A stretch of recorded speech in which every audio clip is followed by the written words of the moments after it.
A Rádio Rio de Janeiro passa a apresentar o programa Café Literário. Produção e apresentação, Henrique Fernandes. Querido amigo ouvinte, inicia o programa Café Literário pelas ondas fraternas da Rádio Rio de Janeiro. Aqui falando, Henrique Fernandes, produtor e apresentador. Nos últimos programas, nós dedicamos uma atenção grande ao tema da saúde mental. Percorremos alguns itens de um dos últimos relatórios da Organização Mundial da Saúde, onde o foco era exatamente a saúde mental no mundo. Destacamos alguns pontos que consideramos importantes, desenvolvendo, em linhas gerais, pelo menos, as concepções ali colocadas sobre a compreensão da saúde mental no sentido amplo, global, incluindo não apenas os aspectos do indivíduo, mas os fatores sociais, coletivos, familiares e, especialmente, os fatores estruturais, a forma como a sociedade está organizada com toda a sua complexidade. E falamos de modo um pouco mais particular, dentro de um recorte mais pessoal, psicológico, sobre o tema da ansiedade. E aí, nesse sentido, falamos sobre vários aspectos do tema, citando de modo específico um autor que propõe reflexões bem importantes sobre essa questão. Hoje nós vamos começar a dar um outro sentido, mas ainda um pouco nessa linha, falando sobre os grandes enfrentamentos que todos nós temos, vivenciamos na vida, como lidamos com as dificuldades, porque tudo isso nos ajuda a manter o nosso equilíbrio, a nossa saúde mental, a forma como nós lidamos com os desafios, com as dificuldades. Isso impacta de maneira positiva ou negativa a nossa saúde emocional. Há um autor importante, que vamos apenas citar uma frase dele, que é um especialista na área dos estudos de emoções e neurociências, que é o Joseph Ledoux. Ele tem uma obra chamada O Cérebro Emocional, que trata desses misteriosos alicerces da vida emocional. É o subtítulo do livro. E ele destaca 2 pontos que quero compartilhar com você, querido amigo. Diz assim: é difícil imaginar a vida sem emoções. Nós vivemos para elas, estruturando circunstâncias que possam nos dar momentos de prazer e alegria, e evitando situações que conduzam à decepção, tristeza ou sofrimento. Portanto, é natural, é da condição humana estruturar nas nossas relações, nos nossos contextos de vida, estruturar circunstâncias para garantirmos, de algum modo, momentos de prazer, de alegria e, com isso, evidentemente, evitar essas situações mais difíceis, como a decepção, a tristeza, o sofrimento, as dores, assim por diante. Em outro momento ele diz que a saúde mental depende da higiene emocional. Isso é muito importante. A saúde mental depende da higiene emocional. E na grande maioria, os problemas mentais refletem o colapso da organização emocional. Portanto, as emoções, diz ele, podem ter consequências tanto úteis quanto patológicas. Como é importante isso? A saúde mental depende da higiene emocional. Em outras palavras, eu penso que aqui ele está nos convidando a pensar que a maneira como nós lidamos com as nossas emoções, medo, raiva, tristeza, inveja, insegurança, desamparo, a maneira como nós lidamos com o pacote das emoções, isso vai impactar a saúde mental. como é valioso prestarmos atenção a isso. Nós merecemos dedicar atenção à nossa vida emocional, à nossa afetividade, porque isso nos ajuda a construir e a manter um relativo equilíbrio na vida mental, a saúde mental. Pensando nisso, querido amigo, nós hoje vamos começar a conversar sobre um tema que vai nessa linha, como dissemos, mas que diz respeito mais especificamente ao enfrentamento das dificuldades. Como nós lidamos com as dificuldades na vida, porque isso está diretamente relacionado à nossa vida emocional e, como vimos, à nossa vida mental. Uma pergunta para iniciar: como estamos nos relacionando com as coisas que dia após dia nos recordam de nossas vulnerabilidades? Aquelas situações diante das quais nós experimentamos ou lembramos que somos vulneráveis, não somos imbatíveis, invencíveis, invulneráveis. Nós somos seres vulneráveis, somos seres que temos fragilidades, somos seres que temos limitações e também somos seres que possuímos recursos, forças, talentos. Cabe uma referência inicial ao grande escritor, pensador, espírita, espiritualista francês, o sempre lembrado Leon Denis. Em seu texto clássico do início do século XX, O Problema do Ser, do Destino e da Dor, na tradução em língua portuguesa, ele nos recorda as potências da alma. Ele fala das questões filosóficas do ser, trata das questões existenciais, como o destino e outras tantas questões, e nos fala das potencialidades do ser, não apenas da dor. Também aborda os processos do sofrimento, da dor, mas, acima de tudo, ele aponta para o estudo, o conhecimento das potências da alma, a vontade, a consciência, essa capacidade de enfrentar a dor e descobrir um sentido para isso, são recursos, são potencialidades.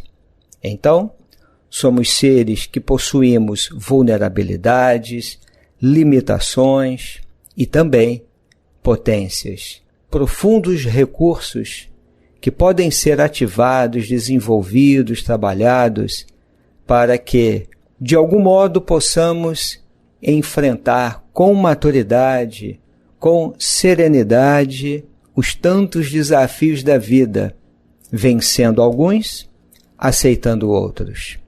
É neste sentido que vamos nos deparar, vamos nos encontrar com o tema das adversidades, das dificuldades, que são todas aquelas situações que desafiam a criatura humana e que terminam por exigir esforço de enfrentamento, de superação e de aceitação.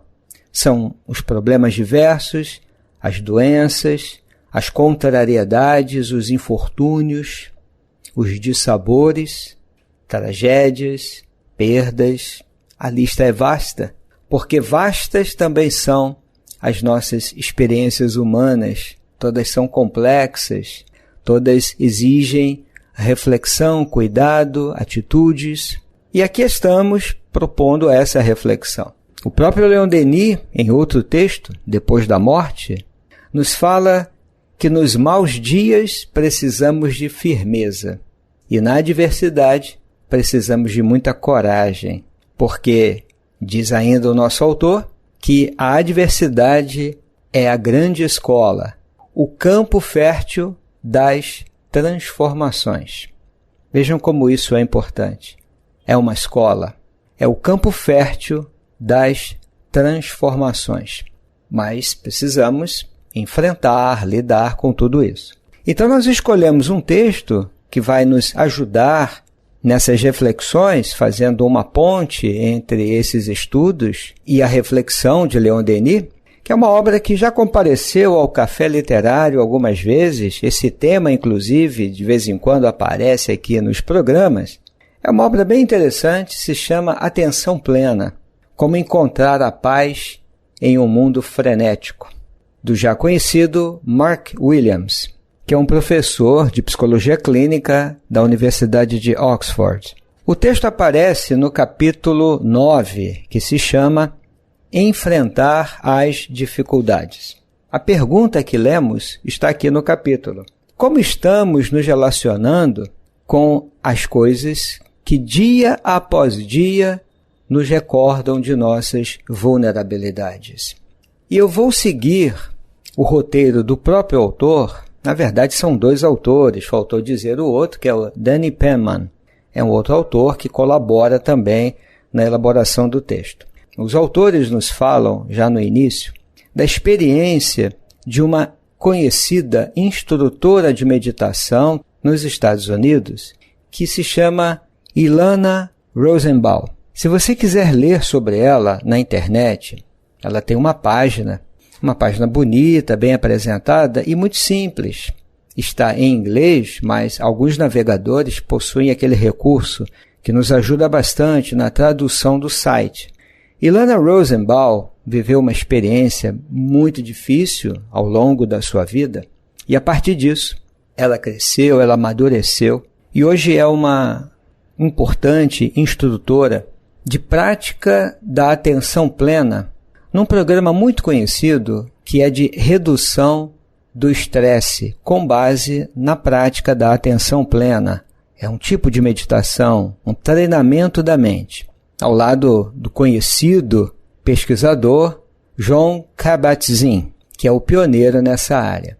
Ela tem oferecido treinamentos, consultoria nessa área, tem realizado palestras, tem conduzido encontros, retiros, abordando a prática da atenção plena e as circunstâncias da vida. O envelhecimento, por exemplo, é um dos seus focos, resiliência, compaixão, autocompaixão e outros temas relacionados à prática. Essas informações você pode encontrar todas elas no site. E os autores do livro que estamos utilizando nos contam um pouco da sua história. Ela estava ministrando um curso nessa área quando recebeu o resultado de alguns exames que indicavam o retorno de sua grave doença. Então todo aquele cenário da primeira etapa do tratamento voltou à sua mente e ela foi tomada por muitas emoções. Afinal, temia enfrentar novamente o tratamento. No ano de 2007, ela publicou um livro onde ela trata da sua experiência com a doença e como ela enfrentou esse desafio utilizando a atenção plena. Esse trabalho com a respiração, uma nova atitude em relação aos pensamentos, aos sentimentos, estar presente no aqui e agora, a experiência da aceitação ativa, comprometer-se com a mudança, com o crescimento, sem julgamento. Esse livro, até onde eu sei, ainda não se encontra em língua portuguesa. Eu não tenho o livro, eu nunca li, mas os autores do nosso livro aqui fazem algumas referências ao texto dela. Como dizíamos, ela teve que fazer esse enfrentamento outra vez. Mas ela queria continuar dando aulas, dar sequência ao seu curso, às suas atividades, o que é compreensível. Ela comenta que houve um dia em que estava sentada com outros professores e então disse, com um suspiro cansado, se pudesse, eu não daria aula amanhã. Então todos olharam para ela e disseram, você pode, nós a ajudaremos. Ela ficou sentada, perplexa. Como poderia parar de ensinar? Porque, como ela diz, e nós conhecemos essa experiência, quem nunca se deu conta disso? Estava agarrada à sua identidade como professora e como era difícil admitir a vulnerabilidade. É como se ela fugisse da responsabilidade? Quantas vezes não vivemos uma experiência semelhante? Não só enfrentando uma doença grave, mas as limitações que a vida muitas vezes nos impõe. Nós vivemos muito identificados, muito agarrados à nossa identidade. Qualquer que seja o nosso papel no mundo, é compreensível que isso ocorra. O nosso papel, a nossa identidade de palestrante, de professor, de um profissional de uma determinada área, aquele que colabora, que realiza um trabalho voluntário, as tarefas que nós abraçamos, os papéis que nós vivenciamos. E de repente a vida coloca uma limitação que nos obriga a parar, a rever algumas coisas, e vamos ter que olhar para a nossa vulnerabilidade. Como dissemos há pouco, somos seres que possuímos vulnerabilidades, limitações, fraquezas, inseguranças, e também possuímos forças, talentos, potencialidades. Vamos repetir o ensinamento de Leon Denis, as potências da alma. Todos lidamos com tudo isso, e é tudo junto, e tudo ao mesmo tempo. E a pergunta que nos move no programa de hoje, pensando nesse tema, na sequência das nossas reflexões, dos nossos estudos sobre saúde mental, saúde emocional, é exatamente essa questão que vamos repetir. Como estamos nos relacionando com as coisas que dia após dia nos recordam de nossas vulnerabilidades? Somos seres que necessitamos de apoio e que também necessitamos apoiar. Somos seres que precisamos de afeto e que também necessitamos doar afeto. Há um autor que nós seguimos, acompanhamos os seus estudos e que também já compareceu ao Café Literário através de pelo menos 2 obras que ele escreveu. Há muitas outras. É o Boris Cyrulnik. É um neurocientista francês que hoje vive nos Estados Unidos realizando estudos, palestras, entrevistas. Ele tem muitos livros escritos e quase todos já estão em língua portuguesa. Um desses livros, é o que eu mais aprecio, se chama Os Alimentos Afetivos. Cyrulnik ali nos explica com toda a fundamentação técnica, acadêmica, neuropsicológica, neurocientífica, que nós somos seres que necessitamos do alimento afetivo. Precisamos da água, e isso não nos inquieta. Nós buscamos a água, um copo d'água. Necessitamos do pão, simbolicamente aqui representando a comida, os nutrientes. E também necessitamos de alimentos afetivos, porque nutrem o nosso ser emocional, nutrem o nosso ser espiritual. Na verdade, nutrem a nossa alma. Não é gentileza, não é um favor. Estamos falando de necessidades que precisam ser atendidas. Dar afeto e receber afeto. Então, somos seres que lidamos com tudo isso. E estamos identificados, agarrados aos nossos papéis, às nossas várias identidades, vamos dizer assim. E quando a vida coloca diante da nossa própria experiência, no bojo da nossa experiência humana, uma limitação, um desafio, como nós lidamos com isso?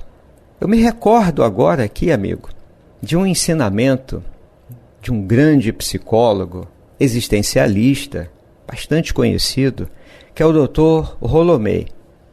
Ele escreveu um livro chamado Liberdade e Destino, uma obra excelente, com valiosíssimas reflexões sobre essa questão. Porque existe uma tensão humana entre a vivência, a experiência da nossa liberdade, querer realizar as coisas, colocar em ação, em prática, as nossas inclinações pessoais, os nossos talentos, os nossos desejos, inclusive. Uma tensão entre isso e o destino, aquilo que a vida desenha. As religiões ocupam bastante esse lugar porque elas operam na dimensão do sentido, explicam e dão sentido a tudo isso. E na dimensão profundamente humana, nós enfrentamos isso, a tensão entre o que eu quero e o que a vida coloca. E aí o Dr. Rolomei faz uma citação a um grande filósofo, psicólogo, que é o bastante conhecido William James. Ele, inclusive, tem uns estudos bem interessantes que foram citados por Leon Denis em algumas de suas obras, especialmente na obra que já comentamos hoje aqui, O Problema do Ser, do Destino e da Dor. Vale conferir lá, amigo ouvinte. William James abraçou muitas profissões diferentes. Ele estudou arte, queria ser um artista, mas com o tempo ele acabou se voltando para o interesse pela ciência, que desde pequeno ele queria ser um cientista. Estudou medicina porque queria ser um fisiologista, mas acabou se dedicando à psicologia, à filosofia, como ele diz, por uma espécie de fatalidade. E no fundo ele desejaria, sempre quis, ter em suas mãos um microscópio e sair pelo campo fazendo suas pesquisas e se tornar um cientista. Mas ele simplesmente foi impedido de fazer isso porque apresentou um problema muito grave de visão. Então Rolomei, o autor citado da obra que vamos repetir, Liberdade e Destino, escreve uma frase que sintetiza muito bem isso. Diz assim: esse conflito de destinos mostra que o ponto em que as inclinações pessoais colidem frontalmente com as necessidades da vida é onde vemos revelada, é onde se revela a densidade mais profunda de nós mesmos. Isso é para a gente pensar. Esse ponto de colisão, de confronto entre os nossos desejos, aquilo que queremos realizar, aquilo que queremos continuar fazendo, como o exemplo de Rosenbaum, esse ponto de confronto entre isso e o destino, aquilo que a vida coloca. No contexto do pensamento espírita, podemos falar as provações, as expiações, o que a vida coloca no nosso caminho, o que surge, o que aparece. É nesse ponto de tensão, de conflito, de confronto, de colisão, muitas vezes, como diz o Rolomei, é nesse ponto que se revela a densidade mais profunda de nós mesmos. O que é de mais profundo, de mais verdadeiro, de autêntico. Talvez seja por essa razão, querido amigo, que essas experiências têm o poder de mudar a nossa visão, nos levando a revisões, uma nova hierarquia de valores, revisão de conceitos, de atitudes, para um possível crescimento, para o possível amadurecimento emocional e até espiritual. E voltando ao relato da experiência de Ilana Rosenbaum, ela comenta que queria servir de modelo para a sua turma, ensinar independentemente das circunstâncias, mas isso não seria possível. A gentileza e a compaixão dos meus amigos e dos meus colegas me ajudou a ver a verdade da situação. Eles não disseram: como você pode parar no meio do curso? Então os meus deveria, teria, se dissolveram. Ao aceitar a ajuda, minha luta cessou. Com tristeza e alívio, decidi que minha amiga daria aula no meu lugar. No dia seguinte, minha amiga e eu fomos à aula juntas e conduzimos uma meditação que fala exatamente da aceitação. Quais são as nossas atitudes, portanto, quando nos defrontamos com uma dificuldade dessa natureza? A experiência dela foi de aceitação. Dor, sofrimento, enfrentamento, luta e aceitação. Não no sentido passivo, mas no sentido de abraçar a vida. Para encerrar, amigo ouvinte, nós vamos citar Leon Denis, mais uma vez, na sua obra Depois da Morte, quando ele fala exatamente das adversidades e esse caminho da aceitação. Ele diz que é um dever lutar contra a adversidade, abandonar-nos, deixar-nos levar pela preguiça, sofrer sem reagir aos males da vida, seria uma espécie de covardia. Mas quando os nossos esforços se tornam supérfluos, quando tudo é inevitável, chega então o momento de apelarmos à resignação. Eu penso que essa é a ideia referida pelo Dr. Rolomei. Esse ponto de colisão entre aquilo que a vida colocou e a minha inclinação pessoal. E no texto de Denis, é lutar contra a adversidade até onde for possível e criar um espaço possível nessa luta, nesse enfrentamento, para sermos mais exatos, para a aceitação, que o Leon Denis chama de resignação. Essa é uma das formas de lidarmos com as adversidades no contexto em que está sendo colocado. Não é ser passivo, não é apoiar a injustiça, a crueldade, é um outro posicionamento. Se você quiser consultar esse capítulo, acho que pode ser uma experiência interessante. Mark Williams, Atenção Plena, como encontrar a paz em um mundo frenético. Aqui nos despedimos, querido amigo que nos ouve, desejando a você muita paz, muita serenidade e sempre agradecendo a sua presença aqui no programa Café Literário, apoiando a Rádio Rio de Janeiro. Até breve! A Rádio Rio de Janeiro apresentou o programa Café Literário. Produção e apresentação, Henrique Fernandes.